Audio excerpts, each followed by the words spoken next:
to try to make it an Islam debate, a debate on the role of Muslims in Europe. But it is not like that. It's just a completely different issue. And this is a strategy, actually, of many of the Islamophobes to make an Islamic debate about Islam in Europe out of the problem of Islamophobia. But Islamophobia is about something completely different. A second remark is, before I come to Austria, again, we very often concentrate on right-wing populist parties and the rise of the far right in elections. And I fully agree that this is a huge problem, and it challenges European societies. But again, I would say the main problem still is something else. Because when we speak about Islamophobia being, as anti-Muslim racism, a structural thing, then we actually are facing Islamophobia in all of the society, and not only in the fringe far-right groups. And I'll give you, again, another example for that.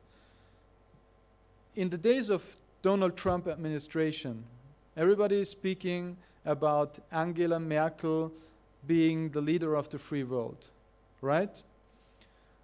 But it is the same Angela Merkel who, besides welcoming the immigrants, the refugees, also said, well, we shall have a ban of the burqa, of the niqab. So this is actually something which all the far-right groups would also claim in their political programs. And it is nothing really which represents a free world and liberal values. So again, many of the centrist political actors have already adopted and co-opted many of the policy claims of fringe right-wing political parties. So even though we just had the Dutch elections, and it turned out that Geert Wilders in the Netherlands would not become #1, I mean, his electoral support increased, but it did not really increase in a manner that he would win the elections. And I believe, maybe Yasser has another opinion on that, but I believe also Marine Le Pen will not make it to become president. But still, that is not really the issue. Because the issue we see is that centrist right and centrist left parties have already, all of them, adopted in the majority the policy claims of the far right. I mean, in the Dutch case, we even have a Maoist leftist political party that is against immigration.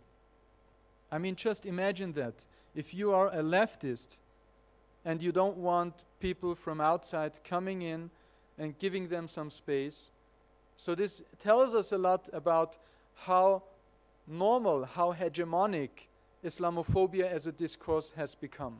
And I think that's really the huge problem we're standing in front of. So, now let me come in very brief words to speak about the Austrian report. In terms of Austria, I think there were really like 3 major aspects which were shaping the whole year in terms of Islamophobia. One is, and that is again a very European phenomenon, throughout of Europe we have seen, after the sexual assaults happening in Cologne after the New Year's Eve, that there was this generalized debate about Muslim hypersexuality. And this really, I mean, had such a big impact, not only on the coverage and the media debate, but also policy implications. I mean, we had, in the case of Austria, for instance, restrictions in some public swimming pools for refugees, and we had also burkini bans in some local areas, again in public swimming pools, due to this debate about the hypersexuality of Muslim men. Secondly, what was really central to the Austrian debate was that we had a very, very long-lasting presidential election, like it had never happened before. So from January to December, there was this election campaign, and God thanks, the right man won, Alexander van der Bellen from the Green Party, who is much, much more liberal, obviously, than the other candidate from the far right. But what this enabled the far right really to put in the public space is to really spread the far right political claims. And I'll give you just very few examples. I mean, Norbert Hofer, who was running for the presidency on behalf of the right-wing populist Freedom Party of Austria, announced, first of all, in numerous times that Islam was not part of Austria, and this is nothing special anymore. But he also warned against Muslims living in Austria, that he said it was dramatic that the percentage of the population would rise in coming years. He demanded not only a ban on the niqab like Angela Merkel did, but also a hijab in the public sphere, which you're very well aware of, I think, in Turkey. And to give you just like one example, also like how people react on all of that Islamophobic talk. In one meeting, he argued that, and I quote him, "Do we know a Muslim who works in the field of care?" Assuming that there are no. And he goes on, who is perhaps ready to change the diapers of our elder persons? And stopped his quote here. So many Christian humanitarian organizations actually replied and gave him numbers of how many Muslims are really actively and working in the field of care. But nevertheless, he insisted that these people are only the liberal Muslims who we should thank for that, but the real Muslims who stick to the real rules and traditions of Islam would never do that.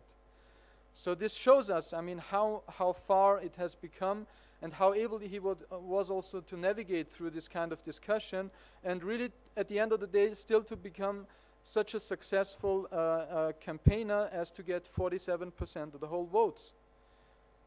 So again, I think this is an example of how widespread Islamophobia really is. And we always have to keep in mind, at the end of the day, the Freedom Party of Austria in maximum gets 30% of the votes in a national election campaign as a political party. So we have now 47 voting for Norbert Hofer, which means that a huge amount also from other political parties would also vote for this guy, even if he is bluntly racist in the face of the Muslim people. So, last but not least, I think all of these discourses during the election campaign have also fostered the Conservative Party to propose the integration law, which was actually passed a few days ago. In this as new integration law, one thing that was enacted upon, amongst others, is now that we have a ban of the niqab, of the full face veil. I mean, first of all, we may have like 100 women who wear that in Austria, but that's not really what it is all about. But I think, again, although the leader of the Social Democratic Party, who is at the same time the Chancellor of the Republic of Austria, so to say, the man who has the power, at the beginning was very reluctant, and actually his first response was, we really have other issues we have to talk about. But nevertheless, the law was enacted upon just a few days ago by the majority in the Austrian parliament. So again, that shows how much claims from the far right go into the center right most of the time, and these can even, with a lot of pressure, put it into practice with the Social Democratic Party in government. So it shows us the dynamic of Islamophobic discourse and the hegemony Islamophobia has in the public space. Last but not least, I think what is really very worrying, and it is obviously connected to all the terrorist attacks that have taken place in France, in Belgium, and in other places, that the whole public media discourse is really very much putting Muslims under pressure and reproducing Islamophobic stereotypes. And to give you just one amongst many, many examples, I mean, this is now an example taken from the tabloid press, from the yellow press, but you could also give a number of examples also from what we would call quality magazine, quality newspapers, be it centrist left or centrist right. But what we, to give you just one example, because it's just so ridiculous, the editor-in-chief of a daily newspaper even called for the ban of the religion of Islam. And in his statement, in his op-ed, he argued that we have to be able to raise this question due to the increasing number of terrorist attacks, if we should not be able also to ban the whole religion of Islam. I mean, there were huge reactions on that by the civil society, by the Islamic Council, and at the end of the, he tried really to give an explanation of what he meant. But I think what is really worrying here is that people go very, very far. And they go so far as not to treat Islam as a religion, but rather, as they call it, as a political ideology. And with this argumentation, really to stress Muslim people in European countries. So at this point, I want to stop and we'll give the mic to you. Thank you very much, Farid, for this extensive summary. And we will have the second panelist, and Miss Linda Hyökki. She's a PhD candidate at the Alliance of Civilizations Institute at the Ibn Khaldun University in Istanbul. She graduated from the master's program Language, Culture and Translation from the University of Mainz, Germany. Linda Hyökki has worked as a freelance translator and is a certified teacher of German as a foreign language. Her postgraduate studies and research interests are focused on Muslims in European context, multiculturalism and plurality, identity formation, qualitative research methods, and Islamophobia, particularly in Finland. Besides her native language, Finnish, Linda Hyökki speaks English, German, Swedish, and Turkish, and reads French. Linda, you are going to present today Finland and the Finnish report to us, which is quite interesting, I think, for our publicum, because Finland is a country which is not really well known for us, and also it's an interesting case that last year's report, one of our main findings was that in the countries where you have really little Muslims, still there were huge amounts of Islamophobia, especially in the media and in the politics. And in this case, I think Finland is quite interesting because the numbers of Muslims are not so high if you compare it with Germany or France. So the floor is yours. Thank you. Thank you for the nice introduction, and thank you all for coming here to the panel. Yes, indeed. I wanted to first introduce you a little bit to our country, because I also assumed that not many of you know that much about Finland. So indeed, we are a small country. I mean, in the sense of geographical area, we are one of the biggest countries in Europe, but our population is quite small, consisting of 5.5 million people, and the Muslim population is approximately 60 to 70,000. And the Muslim population in Finland is quite different from Austria and from France, since we have been receiving Muslim immigrants mainly only since the 90s. And it mainly consists of refugees. And yeah, we do have also a minority which has been residing in Finland since the late 19th century, which are the Mishari Tatars, that came from Russia back then as soldiers and then stayed in the country. Now, as what comes to the report of 2016 on Islamophobia in Finland. So generally, the situation is quite the same as in other European countries. The Islamophobic discourse has increased, definitely, and this is partly also due to the refugee crisis. What we can see from for example, from the report of the National Policy College on hate crimes, is that since 2014, in comparison to 2015, hate crimes have increased by 50%, and many of these hate crimes are indeed based on religion.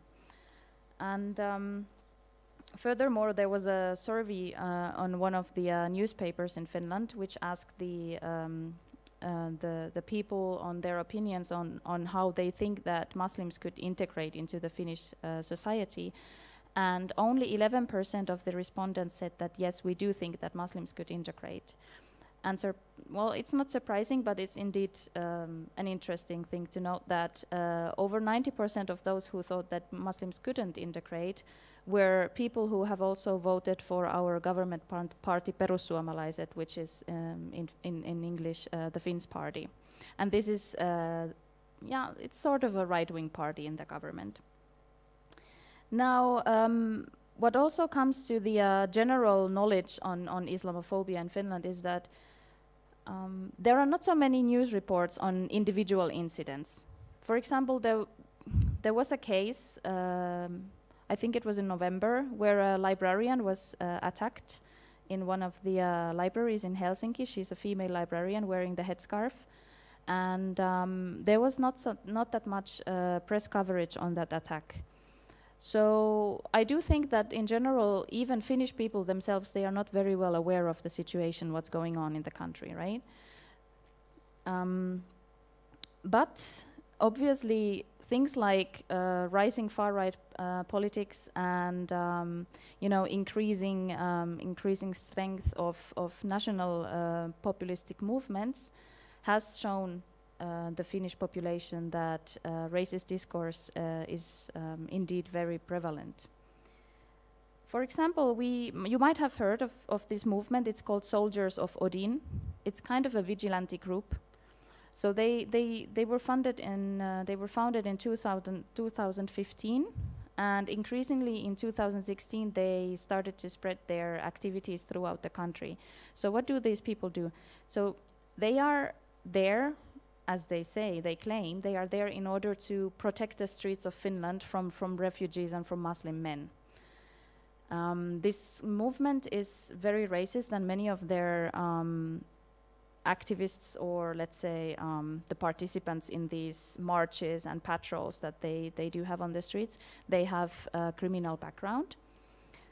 Now, what is important is that some of the politicians in the Finnish parliament have endorsed this group, and they have kind of, they have said that, for example, there is one member of the parliament, Laura Huhtasaari, who is part of the Finns party. She has said that, well, what does it matter if these people have criminal background? Politicians do have criminal background as well. So, in general, there has been reports on how many of politicians are connected to these kind of groups. Also, there is the Nordic resistance movement in Finland, which is quite brutal. And interestingly, the newest report from this year, from 2017, that was made by the Finnish Security Intelligence Service on extremism, this report stated that the Nordic resistance movement in Finland is the most dangerous extremist group in the country at the moment. Now, what comes to employment in Finland, we have had not that many cases where, let's say, for example, Muslim women would have had problems with headscarf, or at least these reports have not been given to the public. It remains to be seen how this newest decision by the by the EU court is going to affect our country. But we do have a law that basically states that such discrimination against employees is forbidden. And there were also some discussions in the beginning of 2016 about whether employees in the education sector would be allowed to wear the face veil, because there had been previously discussions in Sweden, and then obviously the discussions, they moved also over the border to Finland. But that is basically the only big discussion that was going on in the last year in the country. And then, so politics, I want to talk about far-right politics indeed. So as I said, the government party, Finns party, has been making a lot of noise in terms of how they oppose to Muslims and how they are opposing to immigration and refugees. But a very significant thing for last year in the country was that 3 of their politicians were convicted for incitement to hatred. One of them was an actual member of the parliament. His name is Teuvo Hakkarainen. And he wrote on his Facebook page some very, let's say, stupid things. And then indeed he was first brought to court, and he was convicted late December. I think the fine was something like 3,000 euros or something. It wasn't very big, actually. Then a second one of these politicians or political figures from the circles of the Finns party who was convicted was Sebastian Tynkkynen. I know these names are all very unfamiliar to you guys, but still let me explain to you. This Sebastian Tynkkynen was the chairman of the youth division of this party. And he wrote on his own Facebook page that, let me quote, of course not all Muslims comply to the teachings of their prophet, but civil peace can be disturbed nonetheless by a few attacks against disbelievers inspired by Muhammad. So this is one of the things from the many examples that he has been writing against Muslims and Islam. And he also said that it's a pity that we can criticize Hitler, but we cannot criticize Prophet Muhammad. So he was putting these 2 figures on the same level, basically, in his own discourse. Yeah, about media. I think the situation is a little bit different than in Austria, because in my opinion, as I did research for my report, I found that the mainstream media in Finland is quite neutral in terms of Islamophobic discourse. So they do not necessarily write about Muslims and Islam in an explicitly Islamophobic way. But what is disturbing is that they sometimes write on phenomena or on certain Islamic practices in a biased way, indeed. I mean, it's all about the framing, how you frame the news and what kind of a narrative you build. And in these cases, I have criticized in the report that these kind of narratives, for example, on foreign fighters who have joined the ISIS army coming from Finland, that in these kind of cases where they build a certain kind of a narrative, there should be also counter narratives, because since they write in a biased way. And especially there have been newspaper articles concentrating on convert Muslims, giving opinions of, let's say, ethnic Muslims or born Muslims, commenting on converts and saying that, yeah, they are all brainwashed and extremists. This kind of news reporting, in my opinion, contributes to the general Islamophobic discourse. In the justice system, surprise, surprise, there was a proposal on a law amendment from the Finns party. It was shortly discussed, the same thing as in most European countries on the face value, whether we should forbid it or not.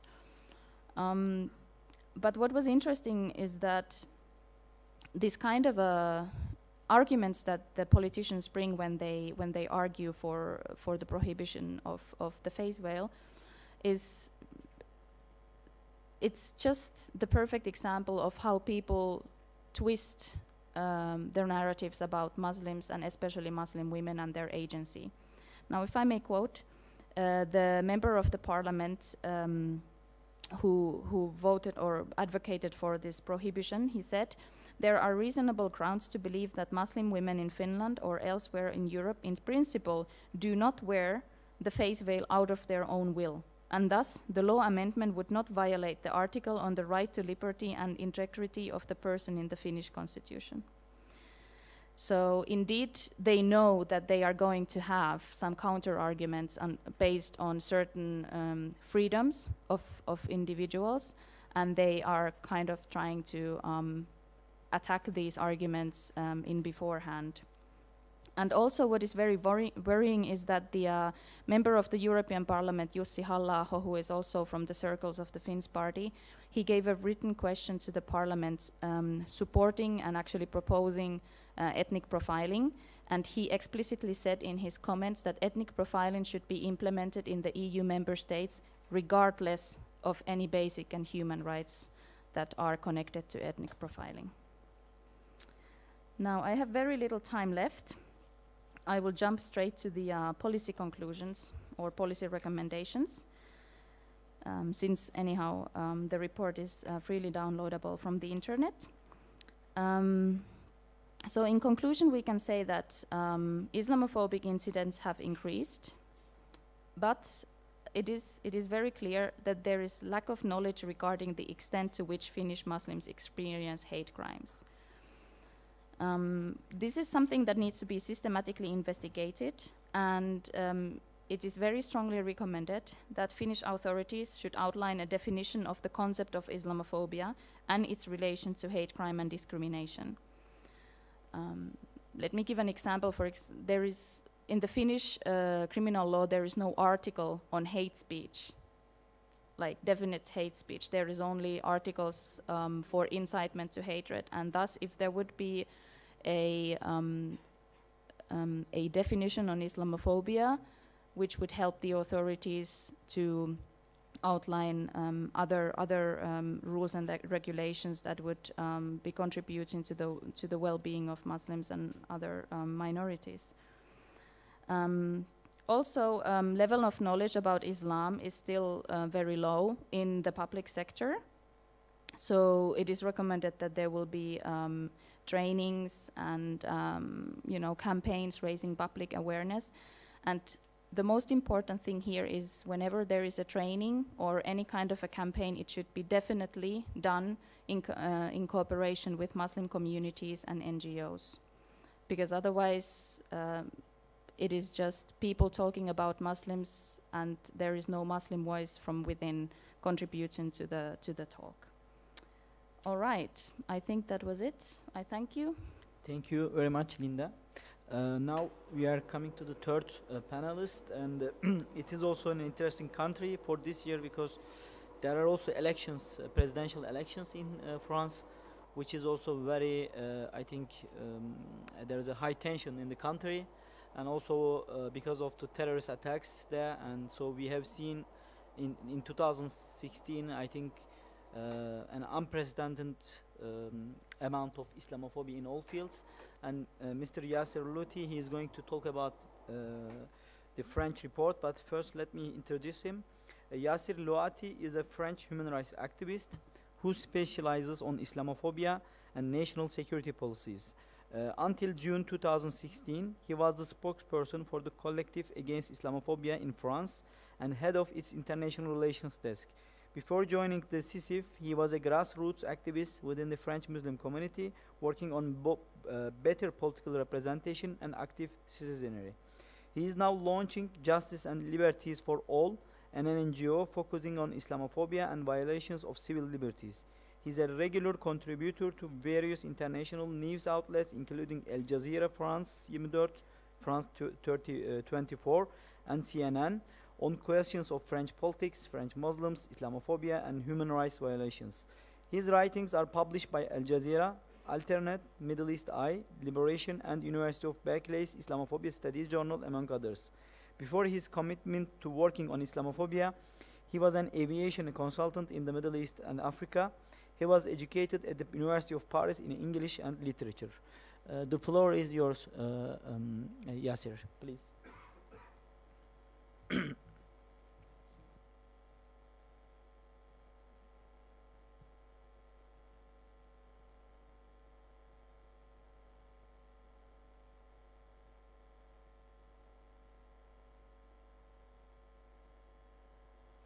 Give me just a few seconds to get my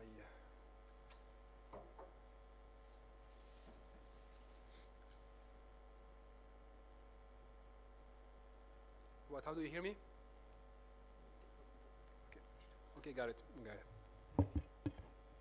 All right, so the Thank you for the introduction, and thank you, SETA, for doing this quite unique work, or bringing together activists of various backgrounds. And oh, yes, I think the minister was some social scientist. Like he said many of the things that I had in mind, so I'm quite grateful he did it.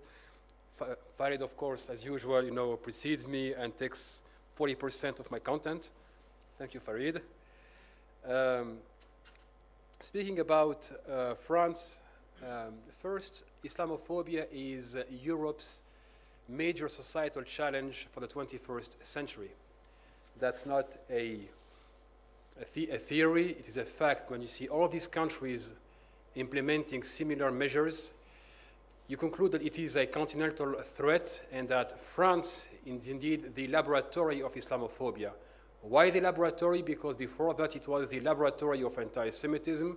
It was well theorized in many circles in France and then was applied in Nazi Germany. And today we are seeing many of the intellectual arguments to justify Islamophobia being manufactured and theorized in France and then exported in other countries. As a matter of fact, I met anti-Islamophobia activists from Australia, and they were telling me the arguments used by their politicians, neutrality of public space, and the hijab is about it violates gender equality, etc., etc. They should come up with a new secular law, and all of that, of course, comes from my own country. So the historic, we will focus on two major events that have rocked the country: the aftermath of the 2015 attacks in Paris, or the so-called Bataclan attacks, and the Bastille Day attack, which saw the killing of 86 people, 33% of which were Muslims, and the first victim of the truck driver was a Muslim woman wearing a headscarf. When I went to Nice to visit the place, the truck actually left the road, hit a candy booth, and then went after the Muslim woman. It was not an accident. He deliberately went after that woman wearing a headscarf. And regardless, Muslims were still held accountable for the attack. The traditional mechanisms of Islamophobia in France are quite well resourced, well funded, well used, and the ones using them are quite experienced. We have, of course, the fact that any time you look at Muslims, you look at them through the international relations lens.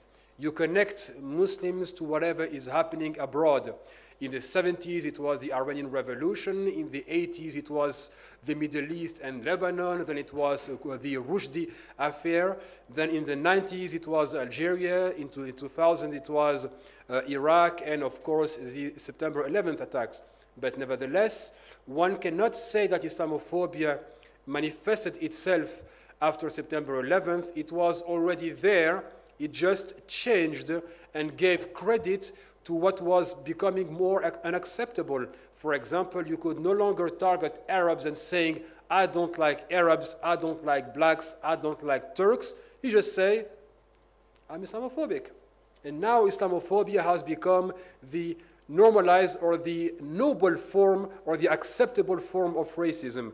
So the other points used to target Muslims are, of course, identity. These French cannot be Muslims, and it began as early as the 1980s. Why? Because in the 1980s, what we call the second generation took to the street and demanded full equality. And that's unacceptable because their parents were expected, and actually indeed remained quiet, did not demand full equality, just work and go home and build a nice villa in Algeria, Tunisia, or Morocco. We have, of course, the most dangerous one was actually laïcité, because laïcité was actually a good law. It separated state and religion, but then in order to justify targeting Muslims and especially their visibility, they had to come up with a new laïcité. And that new laïcité went from the neutrality of the state to the neutrality of public space, meaning that you keep your religion at home. And when told and asked, what about human rights, what about the conventions? Well, François Barouin, who is a notorious right-wing MP and the author of the new laicity report, he said, well, at some point, laicity and human rights are not compatible. So that means that there is a firm stance that, yes, indeed, we will violate human rights in order to implement this new laicity. Security, of course, after the concept of the enemy within was theorized in the 1930s with someone called René Gontier, who was using Jews as the scapegoats and that they were the enemy within. The international jury, the Jewish banker, the Jewish sects or cults controlling the government, etc. Today we have security, and when Farid says that Islamophobia is not a Muslim problem, he is definitely right, because by using the rhetoric of the enemy within, all the security laws, all the anti-terrorism measures that were passed in the name of fighting terrorism and which were violating basic human rights were used by, scapegoating Muslims. We have a very special enemy, therefore we need very special powers. For example, the laws on mass surveillance, the fact that you no longer need to go before a judge before raiding someone's place. You just say, well, he's a dangerous fundamentalist, and it gives you ground to raid his house, their mosques, or their businesses. Of course, domination through civilization, that's indirect, that's a direct legacy of traditional Orientalism. We need to free their women. Yes, but why don't you allow their women to speak? No, no, no, no, they can't speak for themselves because they are incapable of doing so. So we will define for Muslim women what freedom means. And when a Muslim woman says, I am wearing the headscarf because I decided so, saying, no, no, no, no, no, that must be your father, your husband, or your brother, etc. So that means the constant patronizing of Muslim women. And the last one, that's actually made lots of research about it, it's what I called Islamodiversion. Anytime you have a problem, speak about Muslims. For example, that was in 2003. We had massive marches, millions of people took to the street because the government was dismantling the welfare state by first attacking the state pension funds. People were outside, marching, shouting, etc., and then they had 478 pieces of media coverage from articles, columns, etc. At the same time, they had nearly 1,300 pieces of media coverage about the Muslim headscarf.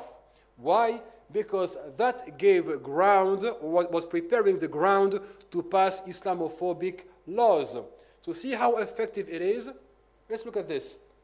This is a series of polls that were conducted in 2003. Are you French people in favor or against the Muslim headscarf? As you see in the beginning here, public opinion is split, 47 and 49. Then it goes up and down, but it stays within an equivalent range. Then we have what we call the Stasi Commission, which was supposed to come up with conclusions whether or not the state should adopt specific laws targeting Muslims and, of course, banning the Muslim headscarf in public schools. Well, the commission was composed, actually auditioned 114 people. Not one single Muslim woman was there wearing the headscarf. Not one.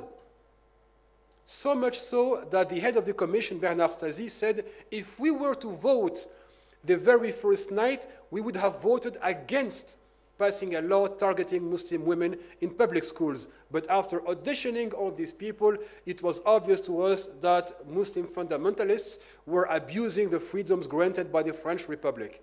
And yes, and here, in December 2003, former President Jacques Chirac, who appears to be a friend of the Arabs or the Middle East, etc., he spoke from Tunis in a press conference, and he was demanding or asking for a law banning the Muslim headscarf in public schools.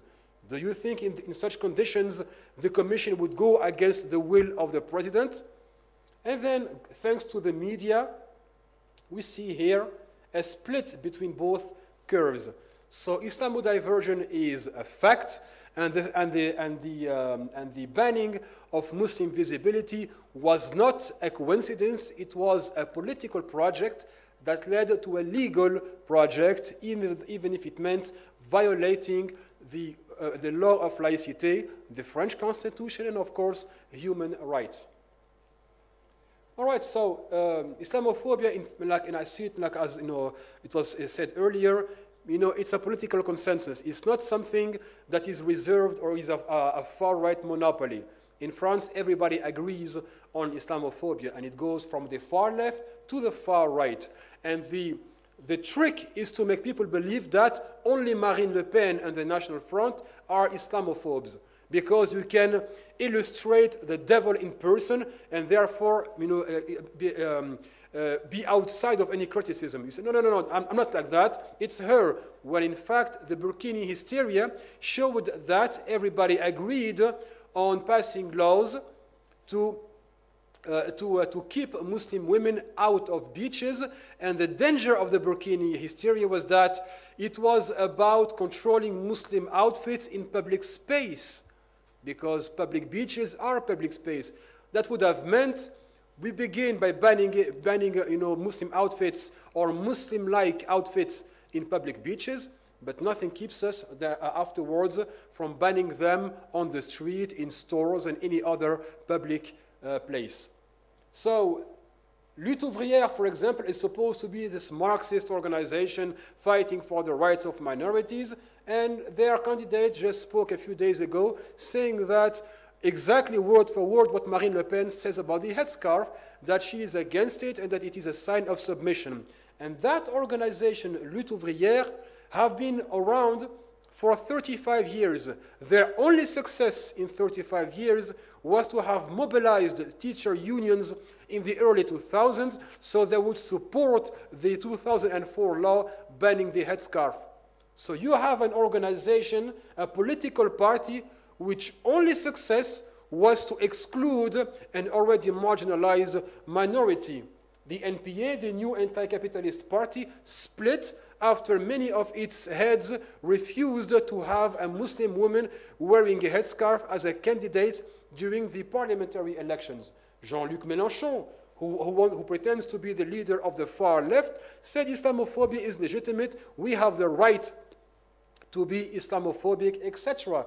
Emmanuel Valls, Socialist Party, Prime Minister, refused to recognize Islamophobia, but came forward with a new term, Islamofascism, so much so that even academics said, you are playing with fire. You are making fascism look way too nice in comparison to what it actually is. François Fillon, Islamic totalitarianism, which shows us that actually Europeans want to whitewash their anti-Semitic and fascist past by putting all of it on the back of Muslims. So European totalitarianism in the form of Nazism, for example, or the fascism of Italy or France's anti-Semitism becomes completely forgotten, and let's put that on the back of Muslims. François Hollande himself, according to him, Muslim women can become French when they take off their headscarves. And even Emmanuel Macron, who supposedly is about being soft on Muslims and against Islamophobia, brought the rumor that Muslims keep their women from wearing lipstick during the month of Ramadan. Yeah, they are very, The findings. So according to the INED, National Institute of Demographic Studies, integration is a one-way street, and they proved after inquiring on 3 generations of immigrants, mostly Muslims, blacks, and Arabs, that they are reaching the 4th generation and their kids are still incapable of identifying themselves as French. And they find out that historically speaking, minorities do most of the job and structural racism is keeping them at bay. Then you had the state retaliation against Muslims, you have foreign terrorist groups attacking the country, and then the state engages in nationwide retaliation in the form of police raids. 4,200 raids have been carried out so far. According to Amnesty International, Human Rights Watch, the Human Rights League, and even the organization of the Coordination Against Racism and Islamophobia, Muslims were the first victims, and you can see they were not looking for results, they were looking to send a message. We are doing something, we are targeting those dangerous Muslims. So 4,200 raids have been carried, and only 6 inquiries were opened on terror-related charges. That tells you they were not after finding results, they were only flexing their muscles, saying that we are going to go after them. That's a quote from a prime politician who is the chief of staff for the Eure-et-Loire department. We are targeting visibly practicing Muslims. You can't make that up. Frédéric Cloez. All right. Among all the organizations, I took the report from the CRI, and these are their findings for the year 2016. For example, it's 576 cases total, I will have to be, but most of them were related to security measures in the aftermath of the terrorist attacks. So when ISIL published their paper, The Destruction of the Gray Zone in February 2015, when they say that the terrorist attacks have 2 objectives, to kill people in the West, and then to make it impossible for Muslims and non-Muslims to live peacefully in the West.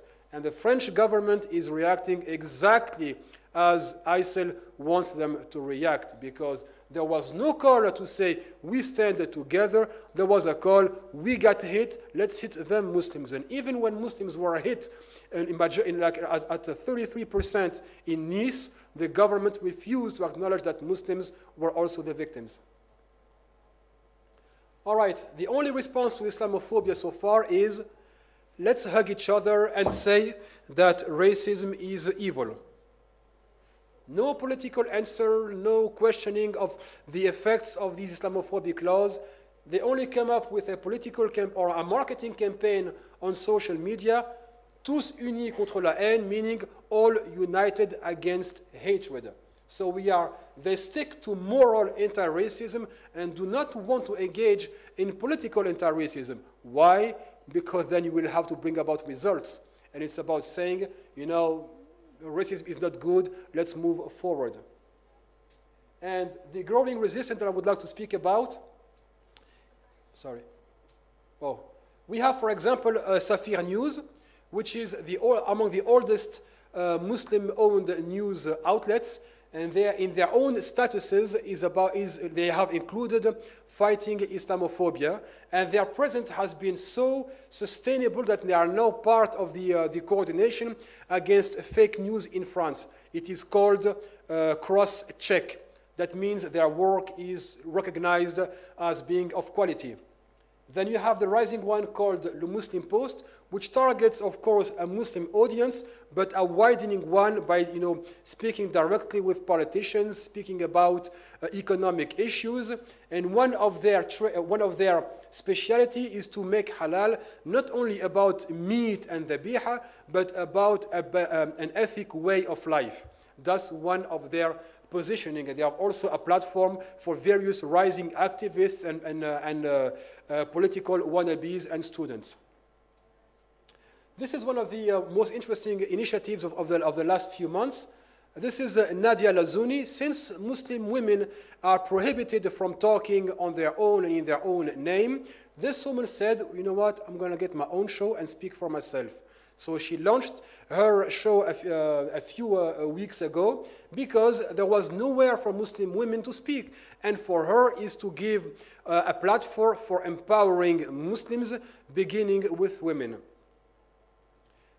For the recommendations, you will have to go to the report to find out. I came up with several recommendations. Why? Because France has all the symptoms of a colonial republic.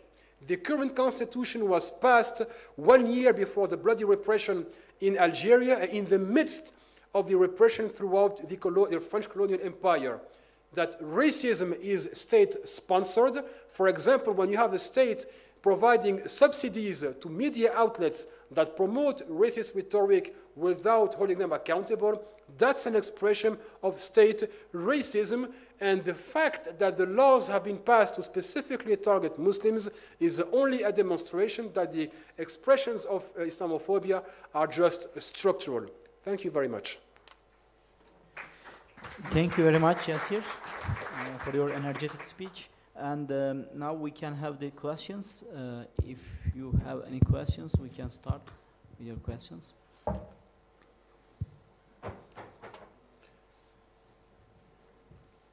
No questions? Okay, there is one here.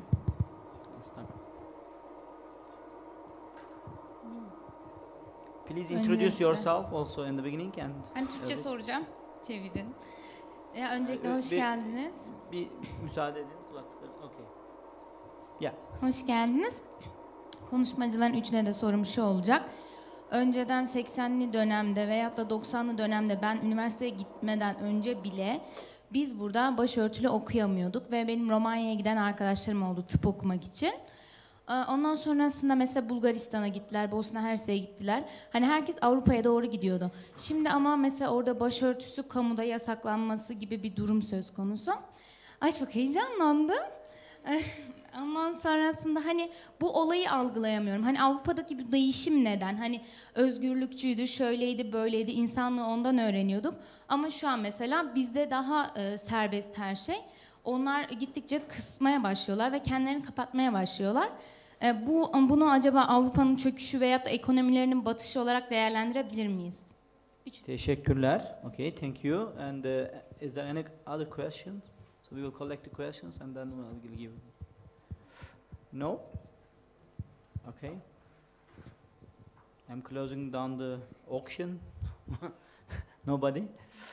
Okay, then I'll give the floors to Farid first, and then you may react, and then we continue. Well, the way how I would look at it, I would look at it not so much from the perspective of values and a question of like collapse in the way of how to understand the social way of living. But as we said already in our introduction of the European Islamophobia report, Islamophobia first and foremost is about power. Holding power, stabilizing power, and widening power. So how does this make any sense in terms of what you were saying? I think the reason today why we have so many legislations which are restricting the space for Muslim women who wear a headscarf is first and foremost has to be seen through the lens of power structure. Because as a matter of fact, 40, 50 years ago, in most of the European countries, most of the Muslim women were among the working poor. They came as very bad educated people who did those jobs nobody else would do. The point is, today what we have is that many of these people, the children of these Gastarbeiter families, they have become well educated. They have become students at the universities. And they are looking for more. They are looking for their own success stories, right? So as long as the hijabi woman would only clean a high building of a court, nobody got a problem with that. But since the hijabi woman steps in the same house and wants to be a lawyer in the court, then the problem starts. So it's really about power. And this is the determinant that lets us understand why we have these kinds of measurements currently implanted in so many European nation states. Nevertheless, I would not exaggerate. I mean, still we have the hijab. I mean, France is, I agree with you, a very extreme example.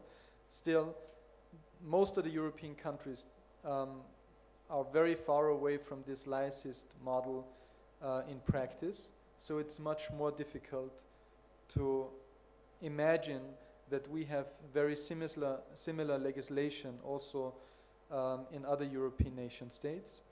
So in what I mean with not exaggerate, we still, like all Muslim women with a headscarf can study.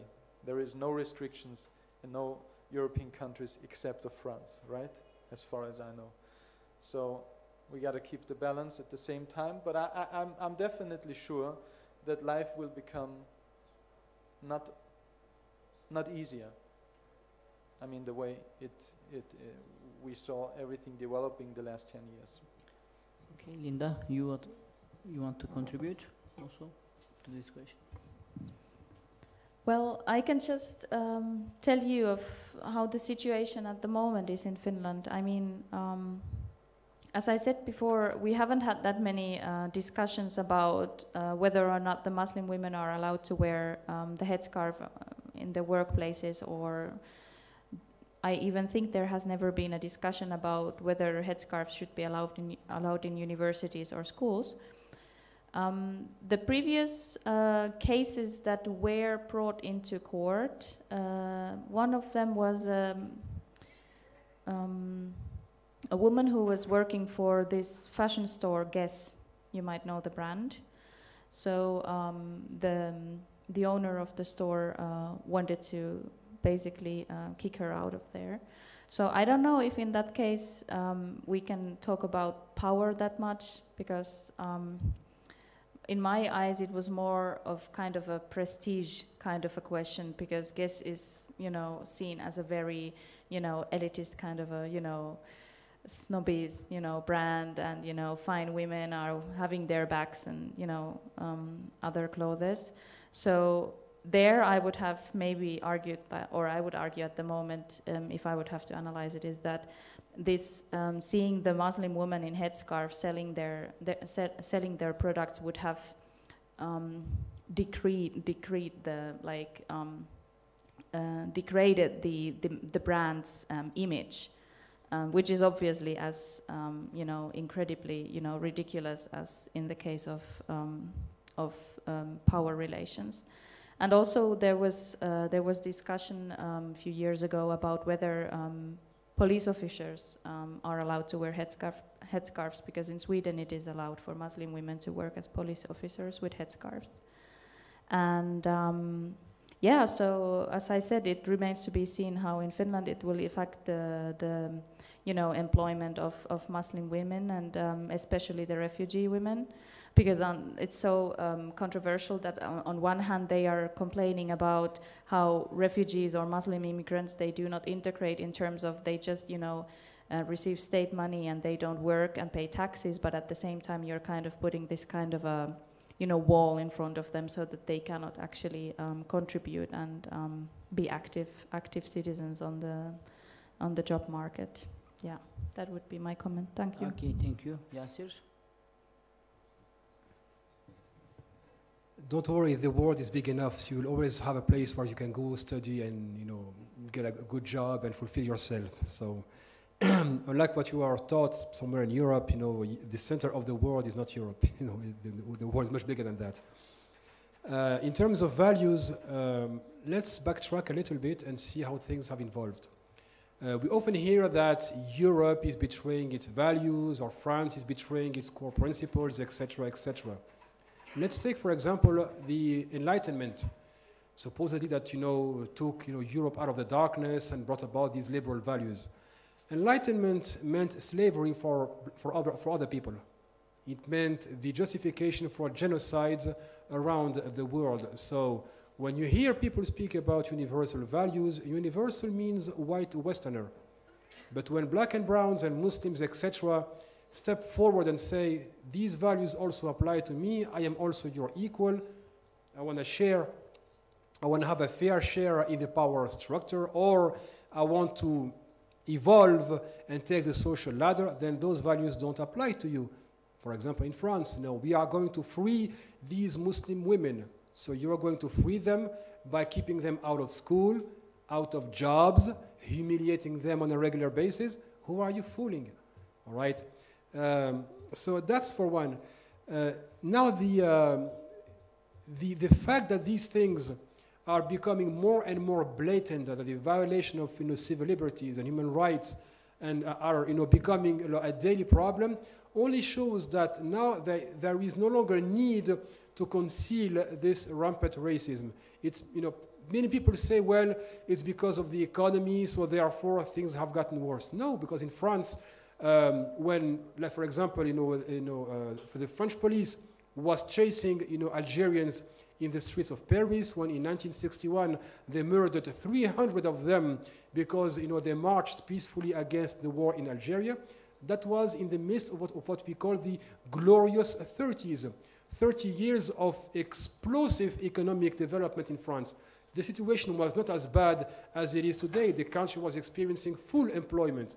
Nevertheless, there were expressions of racism targeting minorities. I will give you an example that this position is also well known within the political sphere. Like the latest statistics give us worrisome figures. If you are a Muslim woman in France and you're looking for a job, you have 1% chances of getting a reply. 1%.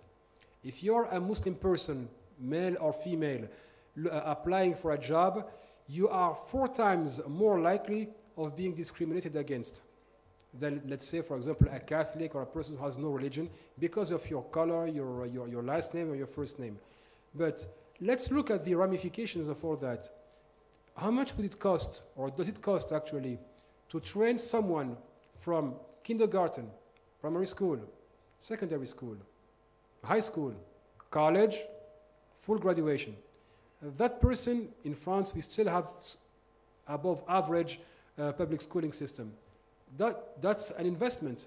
Yet that person, after leaving or finishing their education, they either don't get a job, therefore you have a 0 return on investment, or they get a job below their core competencies and below their level. So that means the opportunity cost goes through the roof. And to make things even worse, you have trained this person or these people, and then they go abroad to get a job. That means you are financing your future competitors in rival economies.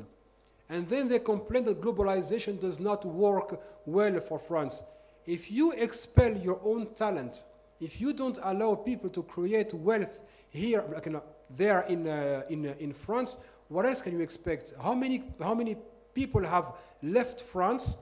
They were well trained and they went working for rival companies in Abu Dhabi, in Saudi Arabia, in Doha, or even in Turkey. Because, and one of my longtime friends spent like 6 years working in Turkey. He is like, I think he graduated in supply chain management, and because he's black and Muslim, he got 0 job opportunity. He got to Turkey, got a very good job, and now I think he's moving up the corporate ladder. And those cases are not rare, they are widespread. So when you hear Europe is betraying its values, in my humble opinion, and I'm not being very provocative, I think Europe is coming back to its core values, because after the fall of Nazism, Europe refused to tackle racism as such. Nazism became discredited because biological racism became unsustainable, so we switched from biological racism to culturalistic racism, and therefore to justify the domination of one group over another, you tell them, my culture is superior to yours, my civilization is superior to yours, therefore existing laws of equality don't apply to you, and if there are laws that should be applied to grant you equality, then we will repeal these laws or change them in order to keep you at the bottom of the social ladder. Thank you very much, Yasser. I think on that note, I'm going to close the panel because it's been very long since the start. I thank you very much for your patience. It's been I think 2.5 hours, but there are many things to discuss, and the first part was also quite a little bit long. So thank you very much for coming, and hope to see you next year in the next year report in March, inshallah. Thank you very much. And thank you for coming once again.